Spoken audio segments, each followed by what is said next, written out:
right, this is Concept 2 Honors Notes on adenosine triphosphate. So adenosine triphosphate is ATP, ATP, that's where that comes from, which is a long name for ATP, but it's a very long name for a very important molecule. So I want to give you some background or context so you kind of know where we're coming from for this concept. It's short, but it's a very important concept. So your body needs energy to run your cells, and your body cannot directly use the food that you're eating for energy. It can directly use the energy in the food you eat that's stored in its chemical bonds. So to release this energy for your body to use, we have to break the bonds in your food in order to release that energy in a usable form. Once that energy is released, ATP carries it or stores it in order to be used later for cellular functions and processes. So, what is ATP? What's its function? It carries and stores energy for cell functions, and this is so critical. It is the only molecule that directly powers your body. Think of it like cash. If someone gives you cash, you can go and directly use it and buy anything you want. If someone gives you a check, you have to go to the bank, deposit it, and get cash out. So think of food you eat like a check. Yes, it's energy, it's currency, it's good, you like it, but it's not usable until it's in cash or until it's ATP. Let's talk about the structure of ATP. It's made of a nitrogen base called adenine. It's made of a sugar ring, which is specifically ribose. And then it's made of 3 phosphate groups that are held together by very high energy bonds. So all of bonds carry energy, but these 3 that hold these 3 phosphates together have the most energy, especially this one right here between the second and third phosphate. And that'll be important as we talk about the cycle. So, a lot of energy, like we said, is stored in the bond between these last 2 phosphates. Energy is released when we remove a phosphate group. That releases the energy so that the cell can use it for whatever it needs to use it for, like mitosis or active transport or whatever. Once it's ripped off, we only have 2 phosphates, so it can no longer be triphosphate. It's adenosine diphosphate, or ADP.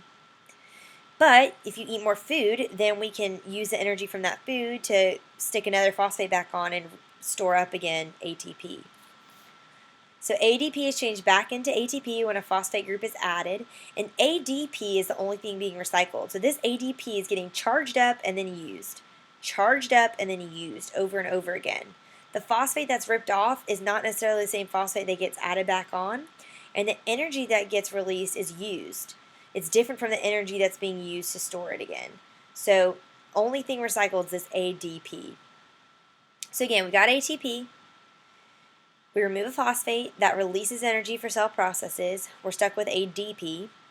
But then you eat more food and we're able to add a phosphate using energy from your broken down food, and that gives us back to ATP. It's happening over and over and over again. This process of breaking down your food and creating ATP, so this part right here, that is what's happening during cellular respiration in your mitochondria. So that's why we say the mitochondria is the powerhouse of the cell, because it's doing cellular respiration to charge up ATP for your cell to use. Now, this is a chemiosmotic process, Chemiosmosis is the movement of ions down a concentration gradient. This is how the ETC works also, which is a step we'll talk about in photosynthesis and cellular respiration.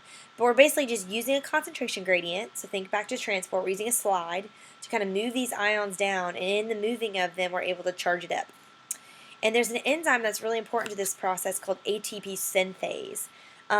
Most enzymes, they end with ASE. That's kind of a little way you'll know that that's an enzyme. So ATP synthase, it's a protein that helps the reaction happen. We just learned about enzymes in Concept 1.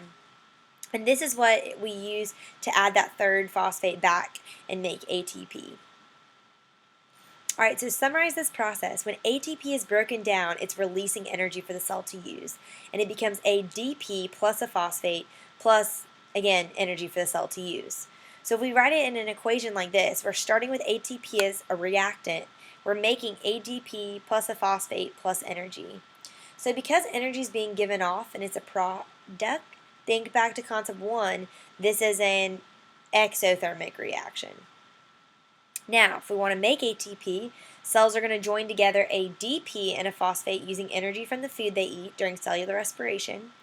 So we're taking ADP plus a phosphate plus energy as a reactant. We're making ATP as a product. So because energy is taken in, this is an endothermic reaction.